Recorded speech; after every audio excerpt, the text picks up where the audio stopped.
Hi, and welcome to our visit to Winston Churchill's Chartwell in Kent. And I hope you like what we've put together.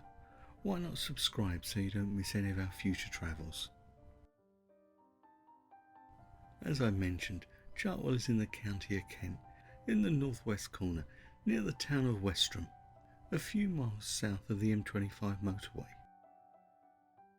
And in this video we'll be taking a look at the house, the gardens, Winston Churchill's studio, the walled garden and the lake, plus there'll be a few extras too. So for now let's start the walk from the car park and ticket office through the gardens. And one of the first things you'll notice is this, the swimming pool. It reminds you that Chartwell is from a different time. The swimming pool is fed by this trickling stream, which leads from a small pond. And then there's the Great Orfe Pond, a favourite of Sir Winston Churchill's that he captured in his artworks, and we'll be visiting his studios a little later. For now we're going to continue wandering through his gardens until we reach the house, passing another pond, and much of what we'll see in this video was constructed at the request of Winston Churchill. He bought it in 1922, had it rebuilt and moved in 1924. And now let's step inside, and the first room we come across is Lady Churchill's sitting room. And the first thing that strikes you is this is very much a family home, albeit rather grand. From here we step back into the hallway with its visitors book. Wonder whose names are in that. Can you see Jock at the bottom window? We'll see him a little later. We now step into the drawing room, where Lady Churchill and Sir Winston would have entertained, and I'll pop a link in the description to the National Trust website where you can find opening times and prices. And one of the things I love about National Trust is that they keep the properties of a period, so you feel like you're seeing it as Lady Churchill and Sir Winston would have left it.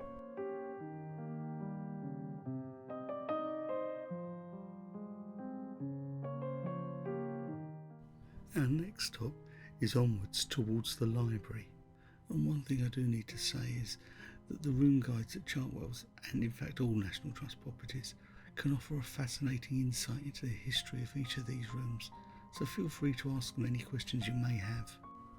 And once again, the room is laid out as you would expect Winston Churchill to have found it. And on the far wall of the library is a map of the D-Day landing beaches. I'll pop a link to our video on that at the very end of this. And as you climb the stairs, you get a selection of photographs of friends and dignitaries who helped Sir Winston. And at the top of the stairs you'll find a statue with him adopting a familiar pose. And we now reach Lady Churchill's bedroom. And I have to say, it's all very stylish. And I especially love these bedside tables.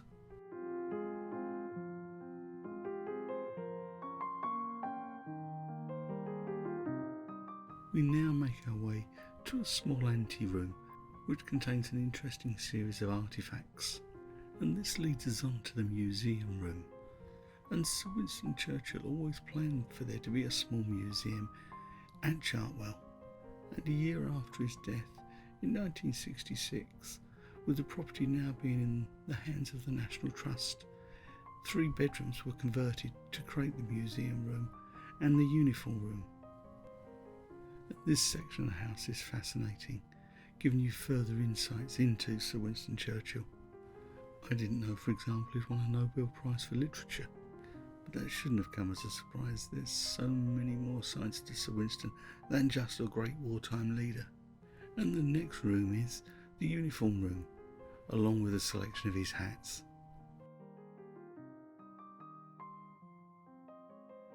And now we reach Sir Winston's study, and that door to the right leads to Sir Winston Churchill's bedroom. That's only available on certain tours. Check out the National Trust website for more information. And during the renovation and rebuild In the 1920s, these 16th century timbers were uncovered. It was in this room that Sir Winston Churchill wrote some of those rousing wartime speeches. As you travel through Chartwell, you do get glimpses of the countryside that made it so attractive to Churchill. And now we journey down from the first floor to the lower ground floor.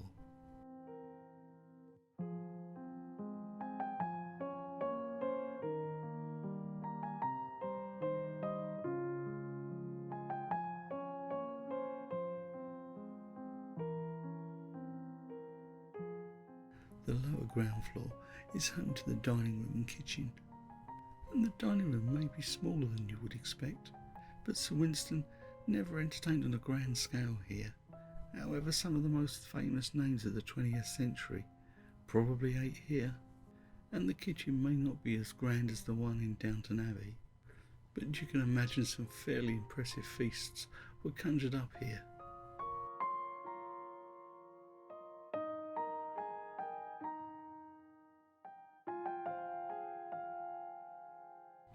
From the kitchen we lead into another exhibition room, a history of Winston Churchill in 50 objects. Never in the field of human conflict was so much owed by so many to so few. I have nothing to offer but blood, toil, tears, and sweat. But of course, as we've already said, there's so much more to Winston Churchill, and this exhibition offers an insight into much more about the man.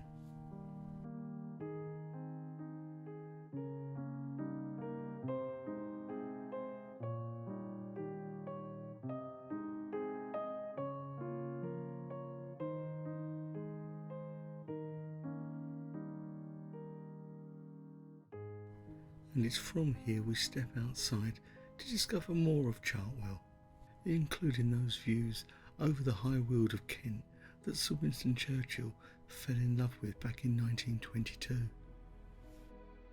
And our visit was late September, and unfortunately Lady Churchill's rose garden was past the peak of its summer bloom, but that didn't stop us from wandering off and exploring the gardens. And once again, hats off to the National Trust. The roses may be past their best, but the rest of the garden was beautifully maintained. I think we will have to come back when the roses are in full bloom though.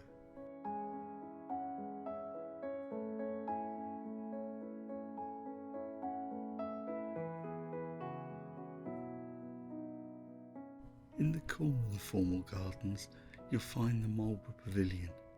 And as you probably know, Winston Churchill is a direct descendant of the first Duke of Marlborough. And it's from here you get stunning views over the High Weald of Kent and also back to the house itself. Now as we explore the grounds, I'll give you an update on a video I have planned.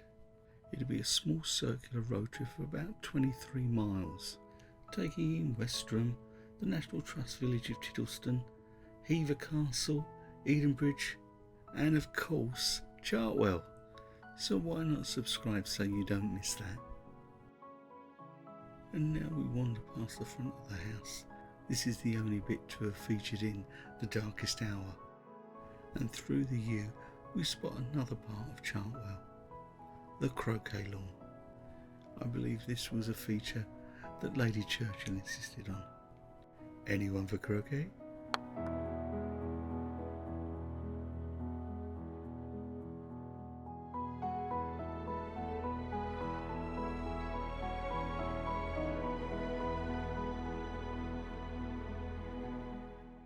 And now Janice manages to find a cemetery.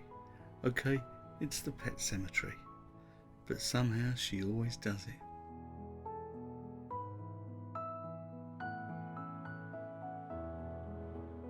And now I put in a rare appearance. I think that's me checking the notes to see if there's any mention of a pet cemetery. And that down the hill is the studio, which we'll reach very shortly, but we're in search of one of Chartwell's residents. And it looks like we've found him. Jock the 7th, the marmalade cat with the white bib and 4 white socks. A request of the Churchill family on leaving Chartwell to the National Trust in 1966.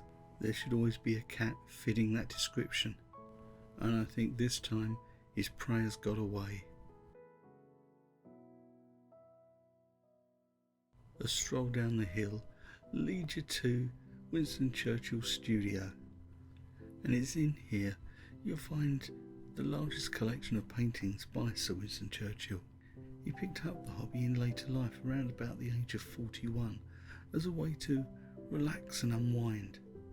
And I'm looking for a picture from Villefranche-sur-Mer on the French Riviera, which I know he enjoyed. But as you can see, there's a collection from his travels and also from Chartwell itself.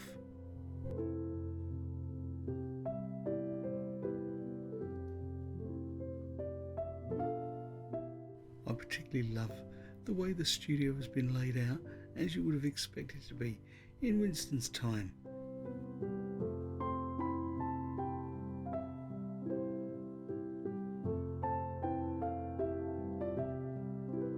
The attention to detail is brilliant, right down to the cigar and the glass of whiskey.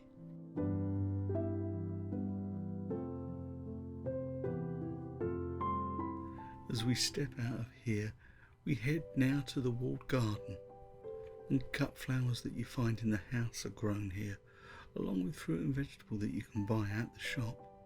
Even this late in the season, it is beautiful.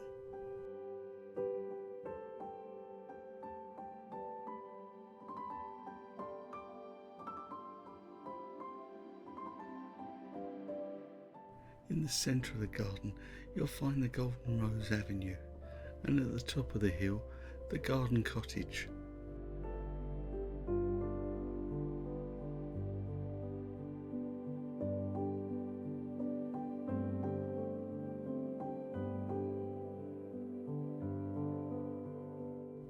And at this time of the year, there appears to be a glut of gourds and pumpkins, and Janice appears to be fascinated by them. There's also some beautiful Swiss chard as well. But of course, there's more pumpkins.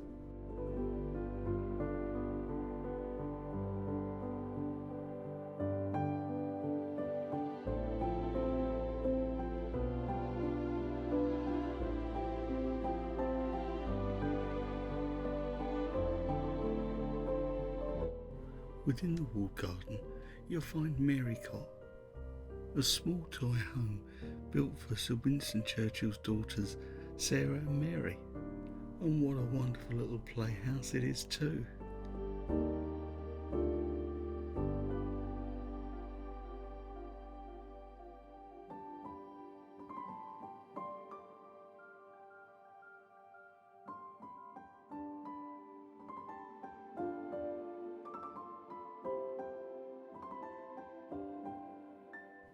From the walled garden, we're now going to head past the studio and on towards the lake.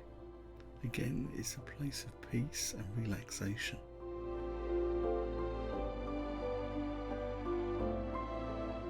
It's along here you'll find a wonderful sculpture of Winston Churchill and his wife Clementine, created by the Croatian sculptor Oskar Nemon. And if you look at it from different angles, I think it gives you different perspectives on their relationship. And as we stroll along the southern shores of the lake, you get wonderful views back of the house. And time to meet some more residents of Chartwell, the Black Swans. And you are warned they can be vicious. And we now reach the swimming pool. Remember from the beginning, I believe the Black Swans have made this their own. And who's going to stop them?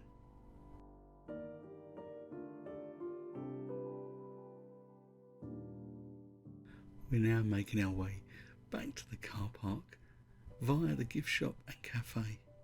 And I think it's now time to wrap this up and say thanks so much for watching. I really hope you like what we put together. Don't forget, if you've enjoyed it, subscribe, give us a big thumbs up. We'd really appreciate it.